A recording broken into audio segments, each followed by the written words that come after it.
किसी गांव में रतन सिंह नाम का एक सेठ अपनी पत्नी के साथ रहता था। उसका एक ही बेटा था जो व्यापार के काम से परदेश गया हुआ था। गांव के लोग सेठ के पास अपनी समस्याएं लेकर आते। रतन सिंह गांव का सेठ होने के साथ अक्लमंद भी था, इसलिए उसको लोगों की समस्याएं सुलझाने में बहुत आनंद आता था। उसको इस बात से खुशी होती थी कि लोग उसकी अक्लमंदी को पहचानते थे और मानते भी थे।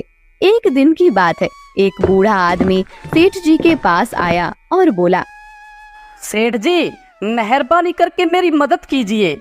मेरे पड़ोसी ने मेरी बकरियां चुरा ली हैं। सेठ जी ने उसकी बातें ध्यान से सुनी, फिर पूछा, ठीक है, पर ये बताओ कि तुम्हारी परेशानी क्या है। सेठ जी, मेरी परेशानी यह है कि मेरे पड़ोसी ने मेरी बकरियां चुरा ली है। मैं एक गरीब आदमी हूँ और इतना गरीब हूँ कि मैं उसके बदले में और बकरियां नहीं खरीद सकता। सेठ जी ने पड़ोसी से पूछा, और तुमको इसके बारे में क्या कहना है। सेठ जी, मुझे नहीं मालूम कि यह आदमी क्या कह रहा है। मेरे पास बहुत सारी बकरियां हैं, पर उनमें से कोई भी बकरी इनकी नहीं है। इस बात का फैसला करना आसान नहीं था। सेठ जी को ऐसे मामले सुलझाने में बहुत अच्छा लगता था।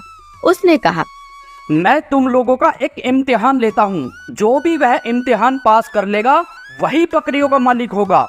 मैं जानना चाहता हूँ कि इस दुनिया में सबसे ज्यादा तेज चीज क्या है। जब तक तुम लोग इस सवाल का जवाब न ढूंढ लो, यहाँ वापस मत आना। दोनों लोग सिर हिलाते हुए अपने अपने घर चले गए। अब इस बात का जवाब कौन दे सकता था। उस बूढ़े आदमी की एक बेटी थी, जिया। वह जितनी सुंदर थी उतनी ही अक्लमंद भी थी। बुढ़ा जब घर वापस आया तो सेठ जी का सवाल उसने अपनी बेटी से पूछा। तुरंत ही उसने अपने पिता के कान में कुछ फुसफुसाया जो उस सेठ को खुश कर सकता था। अगली सुबह ही वह बुढ़ा सेठ के घर की तरफ रवाना हुआ। सेठ ने जब बूढ़े को देखा तो वह आश्चर्य में पड़ गया और बोला, अरे, क्या तुमको मेरे सवाल का जवाब मिल गया।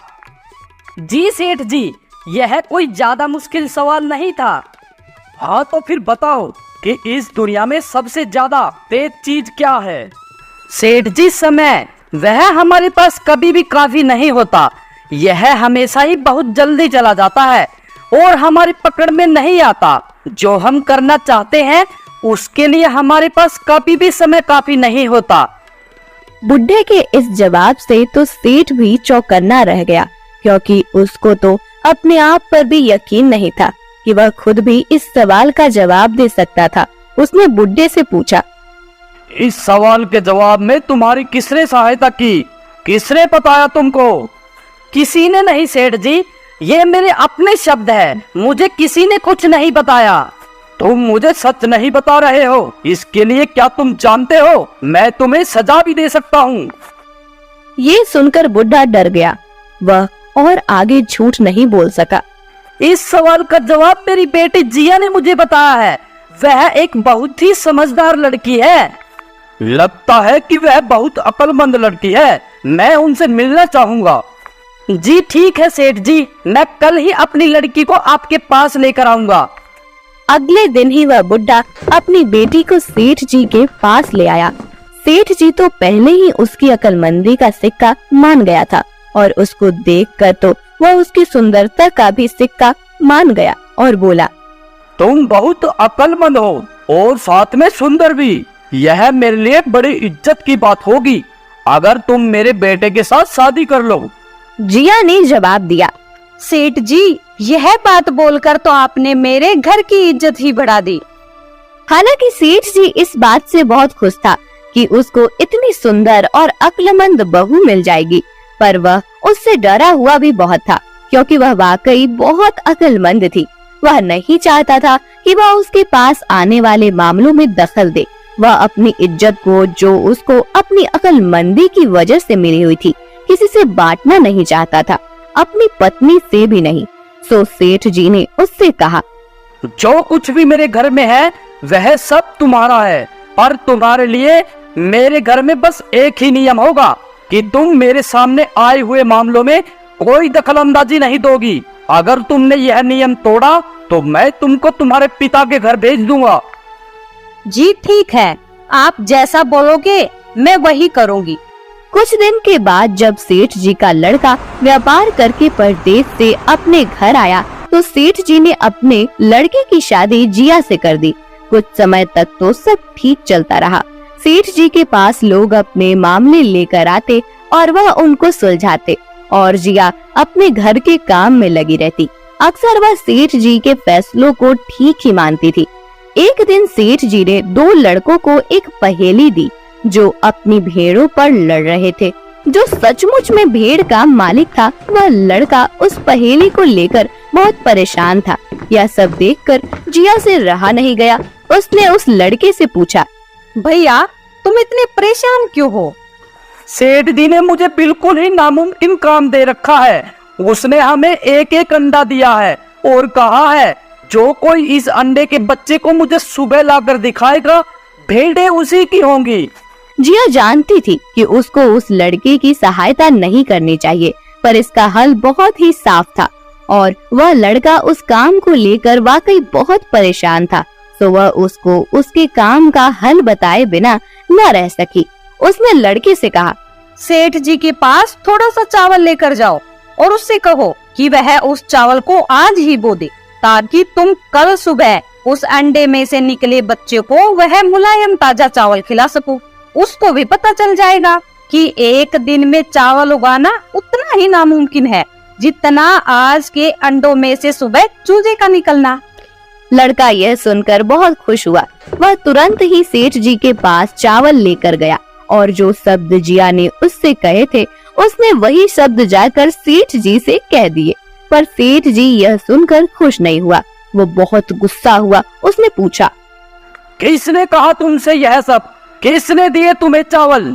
तुम्हारे जितने बड़े बच्चे के लिए ये शब्द बहुत ज्यादा अक्लमंदी के है। ये मेरे ही शब्द है सेठ जी, ये मेरे ही विचार है। किसी और ने इसमें मेरी कोई सहायता नहीं की। देख लो, अगर तुमने झूठ बोला तो मैं तुझको सजा दूंगा।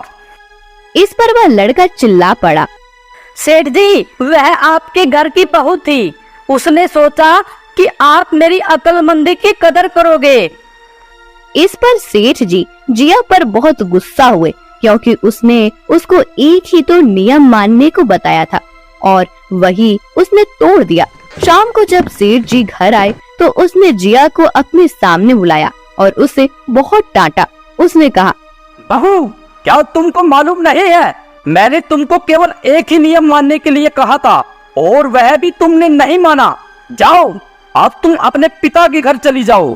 सेठ जी की पत्नी बोली, जी इस तरह से बहू को घर से बाहर निकाल दोगे तो लोग हमारे बारे में क्या कहेंगे? इसकी पहली और आखिरी गलती समझकर इसे माफ कर दीजिए। आगे से ये ऐसी गलती कभी नहीं करेगी। मैं इसे समझा दूंगी। सेठ अपनी पत्नी की बात से सहमत हो गया। एक दिन जिया कुएं पर पानी भरने गई हुई थी। तभी कहीं से 4 राहगीर वहां आ पहुँचे। उनमें से एक राहगीर बोला, बहन मैं बहुत प्यासा हूँ, क्या मुझे पानी पिला दोगी? जिया को पानी पिलाने में थोड़ी झिझक महसूस हुई। उसके पास लोटा या गिलास भी नहीं था जिससे वह पानी पिला देती। इसी कारण वहाँ उन राहगीरों को पानी पिलाना उसे ठीक नहीं लगा। फिर उससे पूछा, आप कौन हैं? मैं एक यात्री हूँ। यात्री तो संसार में केवल 2 ही होते हैं। आप उन दोनों में से कौन हैं? अगर आपने मेरे इस सवाल का सही जवाब दिया तो मैं आपको पानी पिला दूंगी, नहीं तो मैं पानी नहीं पिलाऊंगी। बेचारा राहगीर उसकी बात का कोई जवाब नहीं दे पाया। तभी दूसरे राहगीर ने पानी पिलाने की विनती की। जिया ने दूसरे राहगीर से पूछा, अच्छा तो आप बताइए कि आप कौन हैं? दूसरा राहगीर तुरंत बोल उठा, मैं तो एक गरीब आदमी हूँ। भैया गरीब तो केवल 2 ही होते हैं, आप उनमें से कौन हैं? प्रश्न सुनकर दूसरा राहगीर चकरा गया। उसको कोई जवाब नहीं सूझा तो वह चुपचाप हट गया। तीसरा राहगीर बोला, बहन मुझे बहुत प्यास लगी है, ईश्वर के लिए तुम मुझे पानी पिला दो। अब आप कौन हैं? बहन मैं तो एक अनपढ़ गवार हूँ। अरे भाई अनपढ़ गवार तो इस संसार में 2 ही होते हैं, आप उनमें से कौन हैं? बेचारा तीसरा राहगीर भी कुछ बोल नहीं पाया। अंत में चौथा राहगीर आगे आया और बोला, बहन, मेहरबानी करके मुझे पानी पिला दे। प्यासे को पानी पिलाना तो बड़े पुण्य का काम होता है। आप कौन है? बहन, मैं तो बड़ा ही मूर्ख हूँ।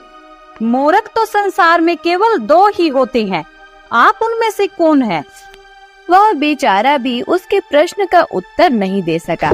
चारों पानी पिए बगैर ही वहाँ से जाने लगे तो जिया बोली, यहाँ से थोड़ी ही दूर मेरा घर है, आप लोग कृपया वही चलिए, मैं आप लोगों को पानी पिला दूंगी। चारों राहगीर उसके घर की तरफ चल पड़े। जिया ने पानी का घड़ा उठाया और छोटे रास्ते से अपने घर पहुंच गई। इतने में वे चारों राहगीर उसके घर पहुंच गए। जिया ने उन सभी को पानी पिलाया। पानी पीने के बाद वे राहगीर अपनी राह पर चल पड़े। उसी समय उसका पति भी अपने घर आ गया, जो व्यापार के काम से विदेश गया हुआ था। उसने चारों राहगीरों को अपने घर से बाहर निकलता देख लिया। ये सब देखकर उसे बड़ा दुख हुआ। वह सोचने लगा, मैं तो व्यापार करने के लिए परदेश जाता हूँ और यह मेरी गैर हाजिरी में पराये मर्दों को घर बुलाती है। इसे तो मेरी लिहाज नहीं है। यह सब देखकर अगर मैं चुप रह गया तो आगे से इसकी हिम्मत और बढ़ जाएगी। मेरे पीछे से न जाने क्या क्या करती होगी। फिर एक बात और भी है, बीमारी कोई अपने आप ठीक नहीं होती, उसके लिए वैद्य के पास जाना पड़ता है। क्यों ना इसका फैसला पिताजी पर ही छोड़ दूं। यही सोचता हुआ वह सीधा सेठ जी के पास जा पहुंचा और उनसे सारी बातें बताई। सेठ जी ने उसकी सारी बातें सुनकर उसी वक्त गुस्से में बहू को बुलाने के लिए अपने एक आदमी से कहा, तुरंत बहू को सभा में उपस्थित किया जाए। उस आदमी को अपने घर पर आया देख उस सेठ की पत्नी ने अपनी बहू से पूछा, क्या बात है बहू रानी, तुम्हारी किसी से कहा सुनी हो गई क्या, जो उनकी शिकायत पर तुम्हारे पिताजी ने तुम्हें बुलाने के लिए अपने आदमी भेज दिए?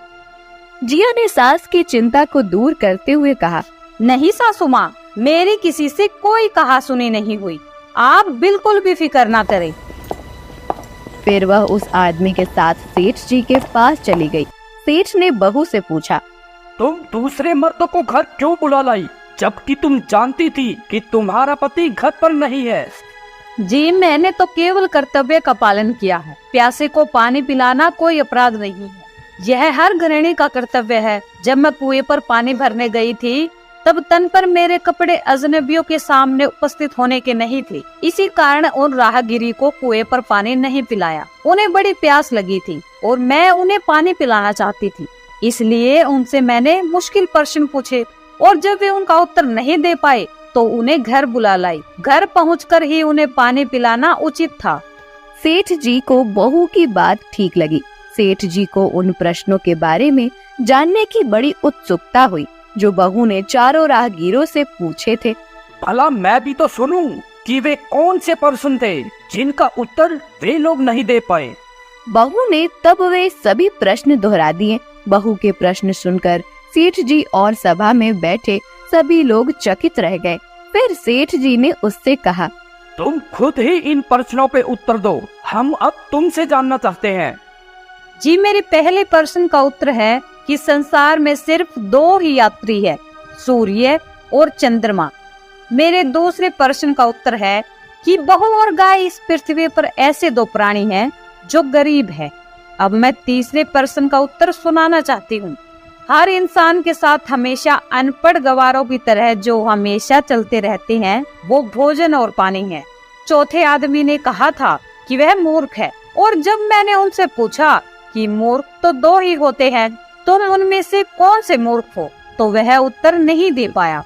इतना कहकर वह चुप हो गई। सेठ जी ने बड़े आश्चर्य से पूछा, क्या तुम्हारी नजर में इस संसार में 2 ही मूर्ख हैं?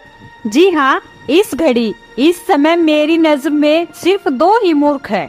तुरंत बताओ कि वे 2 मूर्ख कौन हैं?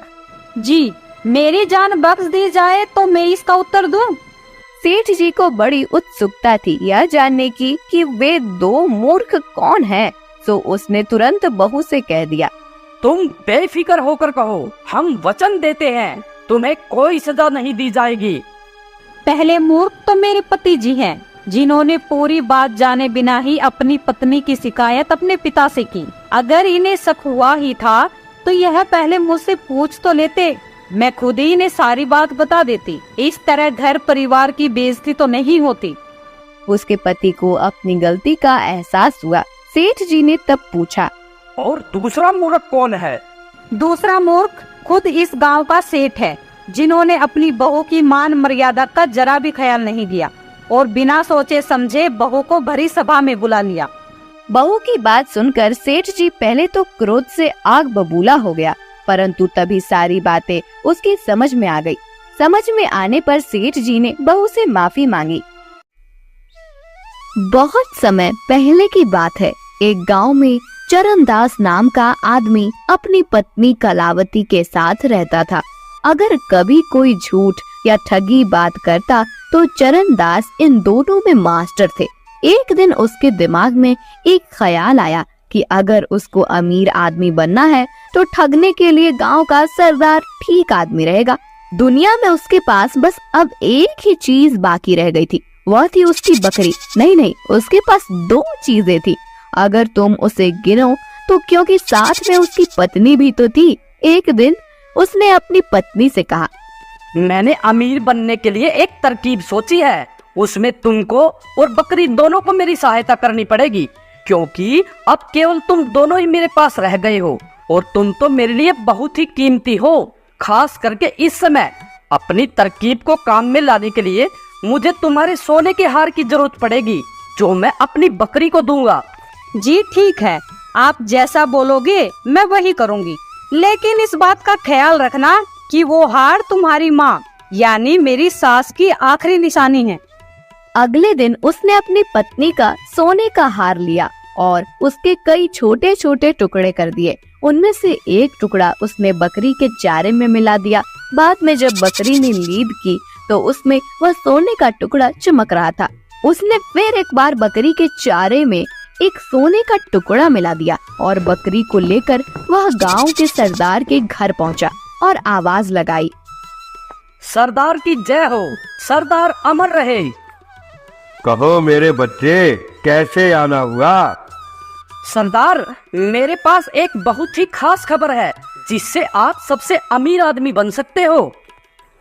तब तुम ये खबर अपने पास ही रखकर खुद ही अमीर क्यों नहीं बन जाते? क्योंकि इतनी अमीरी तो केवल सरदारों को ही अच्छी लगती है। जहाँ पना अगर मैं इतना अमीर बन गया तो मुझे यकीन है वह खजाना मुझसे आप ले लेंगे। इसलिए मैंने यह सोचा कि उसे मैं आपको अपने आप ही दे दूं। चरणदास, तुम बहुत ही अक्लमंद आदमी हो। बताओ क्या खबर है? चरणदास ने अपनी बकरी और उसकी लीद सरदार को दिखाई। सरदार को ऐसी बकरी देखकर बहुत आश्चर्य हुआ जो अपनी लीद में सोना निकालती है। इससे पहले ही वह अपने आश्चर्य पर काबू पाता कि इतने में बकरी ने फिर से लीद दे दी और उसमें भी सोने का एक टुकड़ा चमचमा रहा था।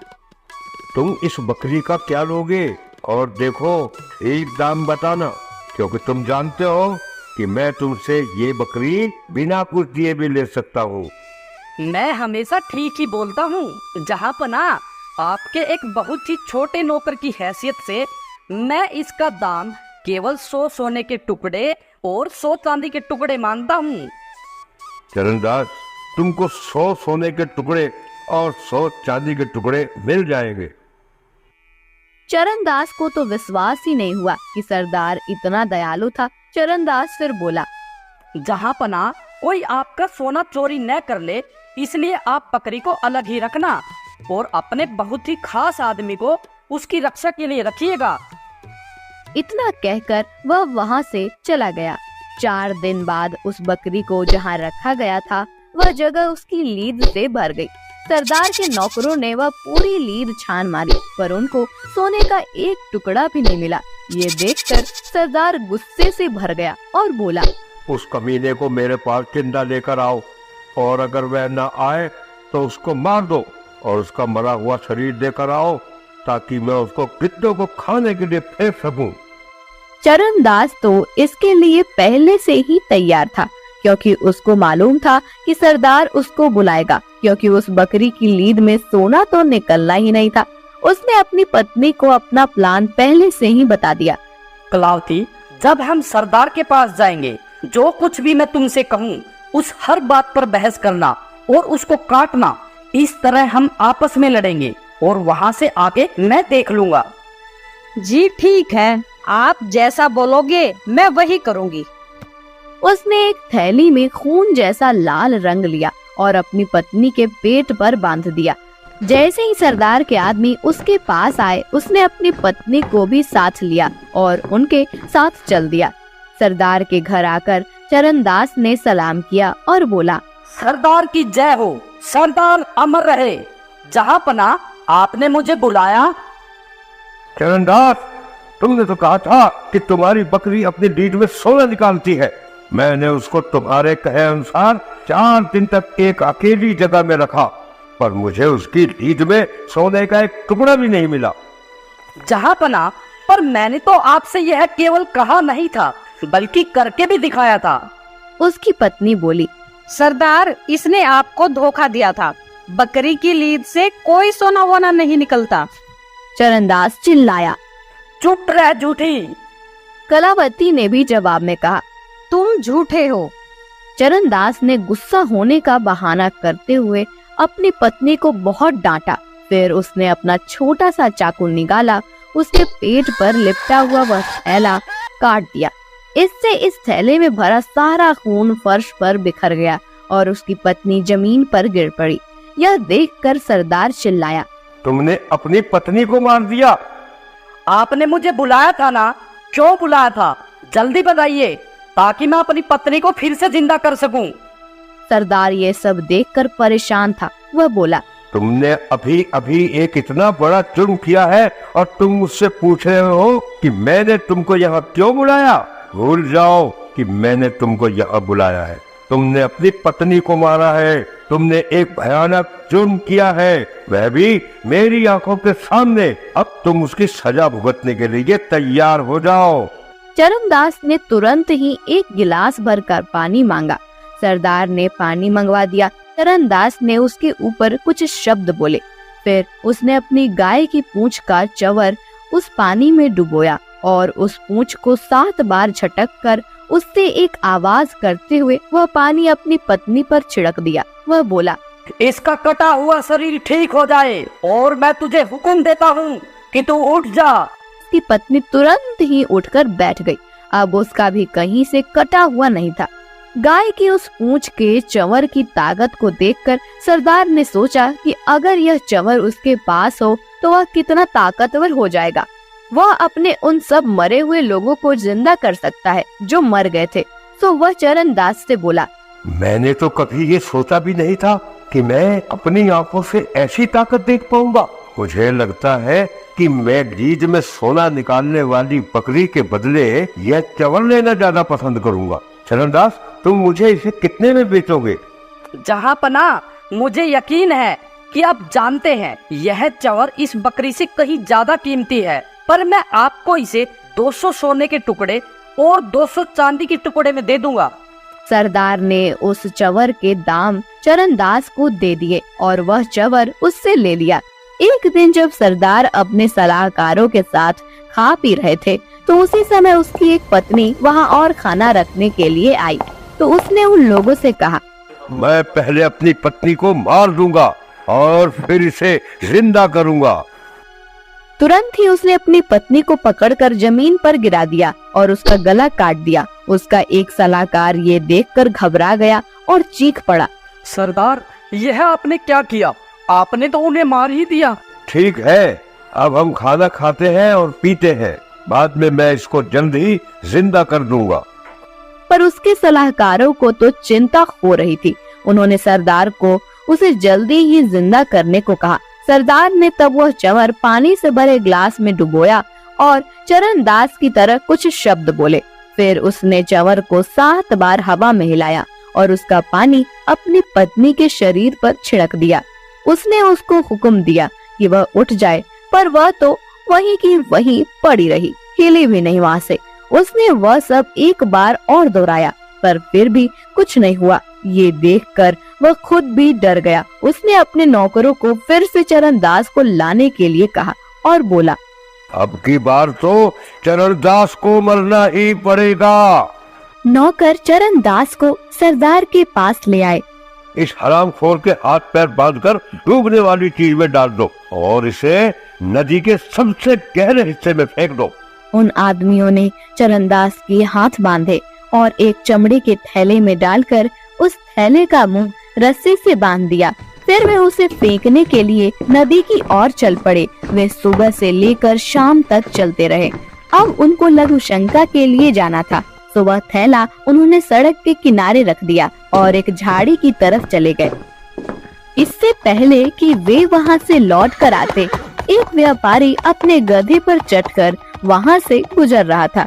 चरणदास को कुछ आवाज आई तो वह थैले में से बोला, मेहरबानी करके कोई मेरी मदद करो, मुझे सोना चांदी नहीं चाहिए।